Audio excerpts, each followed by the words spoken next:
Lawmakers support the government's proposed amendments to the Safeguarding National Security Bill. Details of the redevelopment plan for an iconic public housing estate in the Southern District.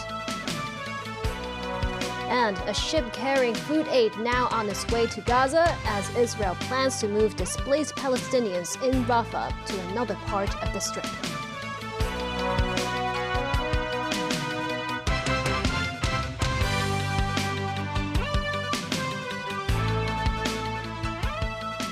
Good evening and thank you for joining us. All members of the Legislative Council Bills Committee support amendments to the Safeguarding National Security Bill tabled by the government today. This after the committee finished the initial scrutiny of the bill. Mimo Sangai reports. The Bills Committee held 2 extra meetings today to discuss the 50-page amendments to the Safeguarding National Security Bill proposed by the government. A lawmaker raised a question about the broadness of the definition of the offence of sabotaging and endangering national security. Say, for instance, someone stages a financial war to affect our SWIFT system or linked exchange rate system. Would this clause cover this circumstance? For other types of acts that may endanger national security, we'll have to consider the actual circumstances. Our purpose is not to broaden the interpretation or definition. We just want to cover more public infrastructure here. After the amendments, the Secretary for Security can impose restrictions on organizations that endanger national security. The government decided to expand the clause to include shadow organizations. What if it's an online platform? Say if we're talking about doing business, say selling roasted goose, then perhaps you can have some shadow shops, some fake shops. Now, if you set up an online platform, this cannot be dealt with by local legislation. Will it be dealt with by the HKNSL? The element of the offence is whether this is a shadow organization or prohibited organization. This organization may either have a physical address or an online platform, as long as a group of people sharing the same idea, goal or purpose engage in certain activities, whether a physical premises exists for them or they gather on the online platform, this will apply. The Bills Committee will report the amendments to the House Committee on Friday. The second reading of the bill could start as early as next Wednesday. Minus 9, TVB News. Secretary for Security Chris Tang has criticized a newspaper story about Article 23 legislation for inaccurate reporting and misleading the public. The Mingpao newspaper, which published the report, has issued a correction and an apology. The report on page A3 of the newspaper today has a subheading saying, the amended version of the Safeguarding National Security Bill would empower the Chief Executive and the Executive Council to issue national security orders to tighten control over the media. And people would be sent to the mainland to stand trial under 4 types of crimes. The security chief said it would mislead a reasonable person into thinking that, in the current legislative effort, there are clauses aimed at ramping up control over the media, and there are crimes that will result in the suspects being sent to the mainland. Tang said this is untrue and called the subheading malicious in nature. Mingpao has issued a statement and apologized, admitting the subheading is inaccurate. The Housing Authority today reviewed details of the redevelopment plans for Wu Estate in Pak Fu Lam after the proposal was mentioned in the 2014 policy address. Starting in 2026, tenants there will be relocated to a new housing estate nearby. Built in the 1960s, Wu Estate is one of the oldest public rental housing estates in the city, located in the southwest of Hong Kong Island. The Housing Authority says the redevelopment of Wu Estate will come in 3 stages. The first stage will start in 2026 with the moving out of residents of Wah On House and Wah Luk House, involving around 890 households. The second stage will begin in 2030 and involves most buildings, including shopping malls and car parks. The third stage redevelopment will be undertaken around 2040 and 2041. During the first two stages, tenants will move to other public housing units nearby, some of which are newly built. They will be given allowances ranging from around $10,000 to $32,000 at the first stage. Singletons and two-person families who choose to move out altogether will be given allowances of around $78,000 and $96,000 respectively. But they cannot apply for any form of public housing within 2 years. Eligible commercial tenants will have the option of receiving a one-off allowance of $125,000. Sources from the Housing Authority said the project design needs to be changed because of issues related to granite at the construction sites. Completion dates will be postponed by 2 years. Clarissa Wong, chairman of the Housing Authority's Subsidized Housing Committee, said it takes time to make arrangements to accommodate affected tenants, and that such a large project needs to take place in stages, so it is understandable that the whole process takes longer to complete. Tony Jia, the legislator representing the surveying sector, said it takes at least 3 to 5 years to build a block of rental public housing. He suggests it may not be always necessary to resettle the tenants in the same neighborhood. Meanwhile, the Housing Authority said it is in touch with the MTR about the future South Island Line West to ensure its timeline complements the expected completion dates of the estate's rebuilding works. The Israeli military says it plans to move hundreds of thousands of displaced Palestinians in the southern district of Rafah to humanitarian islands in the center of the territory. Israel plans an offensive in Rafah to destroy Hamas bases, but its allies, including the United States, is worried about the welfare of 1.5 million Palestinians sheltering in the area. Meanwhile, the United States and other countries are looking at ways to send aid into Gaza, with some of the people there facing famine. More than 31,000 people have so far been killed in Gaza since Hamas's attacks on Israel on October 7th. Nasbi Karim with more. As Spain's open-arms humanitarian ship sails towards the Gaza coast with 200 tons of food and supplies, another bigger ship is being loaded with goods to send to 2.3 million Palestinians. This as the United States wants to create a maritime corridor that would bring in 2 million meals a day for the starving in Gaza. It comes amid widespread international pressure to bring relief to Palestinians after more than 5 months of war, with close to 600,000 people in the north of the Strip on the brink of a famine. U.S. Secretary of State Antony Blinken said Israel is backing the maritime corridor concept, along with support from Cyprus, the UK, UAE, Qatar, the European Union and the United Nations. This is something that's going to take time to actually put in place, although we're working on it as expeditiously as possible. And I want to emphasize, it is a complement to, not a substitute for, other ways of getting humanitarian assistance into Gaza. And in particular, overland routes remain the most critical way to get assistance in and then to people who need it. Israel said 6 aid trucks entered Gaza in the north for the first time in 3 weeks, but aid agencies accuse Israel of preventing trucks from going into Gaza by refusing to provide security. Israel denies putting restrictions on aid delivery. Meanwhile, the UN says one of its relief workers was killed in an Israeli airstrike on a food distribution center in southern Gaza. Israel said the strike also killed Mohammed Abu Hasna, who they describe as a Hamas commander, but who the Palestinian group said was merely a police officer. 3 others were killed in the attack on what the UN says is one of the few food centers remaining in Gaza. Israeli Prime Minister Benjamin Netanyahu says his forces are still primed to launch an offensive in Rafah, where around 1.5 million Palestinians are sheltering. The IDF says it has identified humanitarian islands in the center of Gaza where civilians can evacuate to. The US insists that any offensive against Rafah must cater for the safe evacuation of civilians, though Blinken says they have yet to see such plans. Nazvi Karim, TVB News. Ambassadors from the European Union meeting in Brussels on Wednesday agreed to provide €5 billion in military aid to Ukraine. The move is part of a revamp of an EU-run assistance fund as Kyiv's forces struggle against Russia's invasion. At the meeting, the EU's 27 members agreed to overhaul the European Peace Facility Fund, which gives nations refunds for sending munitions to other countries. The fund will help finance a Czech initiative to buy hundreds of thousands of artillery shells from countries outside Europe. This comes as Russian President Vladimir Putin says Moscow will use nuclear weapons if its sovereignty or independence is threatened. Meanwhile, Ukrainian President Volodymyr Zelensky's chief of staff met the Chinese ambassador to Kyiv, Fan Xiangrong.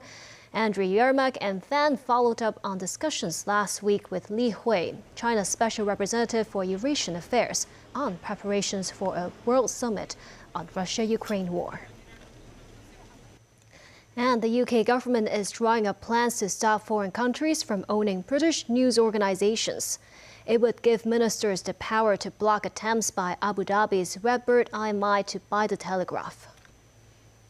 The Telegraph, nicknamed the Torygraph because of its close links to the ruling Conservative Party, is 168 years old and considered one of the country's politically influential assets.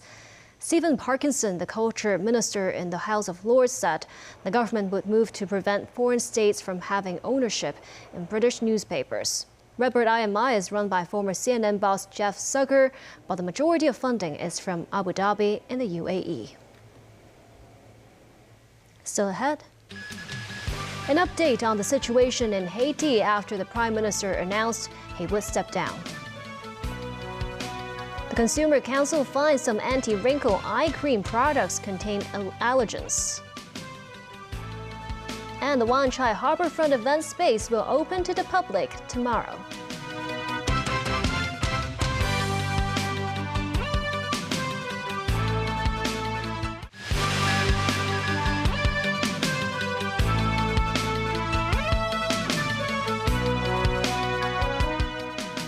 Welcome back. Haiti's capital was calm on Wednesday for the second day following the Prime Minister's announcement that he would step down. Political leaders in the Americas are now pushing for swift follow-on action to ensure a longer-term return to stability. Danny Rao tells us more. Haitian Prime Minister Ariel Henry said on Monday he would resign from his post once a transitional council can take over, following escalating violence by powerful gangs that has led thousands to flee their homes. U.S. Secretary of State Antony Blinken told reporters in Washington that he expects the transitional council to come together in the next couple of days. That's despite the fact that some political parties have rejected the plan to create a presidential council to manage the transition. The panel would be responsible for selecting an interim prime minister and a council of ministers that would attempt to chart a new path for the Caribbean country that has been overrun by gangs. This has been a long unfolding story. The heart of the story is the suffering of the Haitian people, and we want to see that brought to an end. But that requires a few things. It requires a more stable political system so that the country can function and function democratically. And for that, we need to see a transition to elections, to a clear return to a democratic path. Blinken added he had received assurances from Kenyan President William Ruto that the African nation was prepared to lead a long-delayed security mission to Haiti as soon as this new council is stood up and an interim prime minister is picked. Haiti has long been impoverished and politically volatile. However, it has become increasingly lawless since the 2021 assassination of President Jovenel Moïse. The country's outgunned police are struggling to maintain security amid protests against the unelected Henry. Countries have been wary of intervening in support of Henry, whose government many Haitians view as corrupt. They're also mindful of problems linked to previous international interventions in Haiti, including a sexual abuse scandal and a cholera epidemic. However, Haiti's most powerful gang leader, Jimmy Barbecue Cherizier, who has threatened to overthrow Henry, had dismissed the Transitional Council, according to the Miami Herald. Daniel Rowell, TVB News. The Consumer Council tested 50 models of anti-wrinkle eye creams on the market and found 6 of the products contained allergens that could potentially cause an allergic reaction. Wu Estate reports. Eye creams are essential to many people in a cosmopolitan city such as Hong Kong. The Consumer Council tested 50 models of anti-wrinkle eye creams and invited more than 220 Asian women aged between 40 and 55 to join a 1-month split-phase study. The purpose was to evaluate the advantages of the eye creams regarding wrinkle reduction and skin hydration. These 4 products helped reduce deep wrinkles. These 5 models helped to smoothen skin roughness. 5 models were detected to contain fragrance allergens. This product contained free formaldehyde. Eye area is really sensitive. So if you are allergic to fragrance or formaldehyde, probably this time, you have to be mindful on how to select, the product. The council also advised the public to pay attention to the expiry date of eye creams, adding fragrances in expired products may become oxidized and stronger allergens may be formed as a result. The watchdog also tested 15 baby pacifiers in flat on 3D designs and found 5 models did not contain any ventilation holes for young children, which failed to meet European safety standard. The straps of 5 of the models were too long, more than 220 millimeters, posing strangulation risks for young children. Meanwhile, many banking services are turning to digitalization under the technological era, but many elderly customers still prefer to use traditional banking services, such as queuing at counters to receive face-to-face help. The council conducted a trial at 10 banks to see if the services and measures were age-friendly. While 9 banks provide ticketing systems that reduces the waiting time for the elderly, 1 bank does not. Of 5 banks observed, some branches also have priority counters for the elderly. The council said banks should continue traditional services to cater for the needs of elderly customers. News 9, TVB News. A man was killed after over 100 timber columns fell at a timber company. The accident happened at a timber company in Mancam Toll Road in Shengshui. Police received reports at around noon that timber columns weighing about 1.7 tons fell onto a driver. He was hit in the head, knocked unconscious, and later confirmed dead. Police classified the tragedy as an industrial accident, and Labor Department is investigating the cause of the incident. The Wan Chai Harbourfront event space will open to the public for the first time tomorrow. Its inaugural project will feature 5 themed mazes with free admission for 10 consecutive days. We had a sneak peek at the exhibition. A chance to get lost and found in this newly opened Wan Chai Harbourfront event space. Spanning 13,300 square meters, the hub will host its first public event with 5 mazes.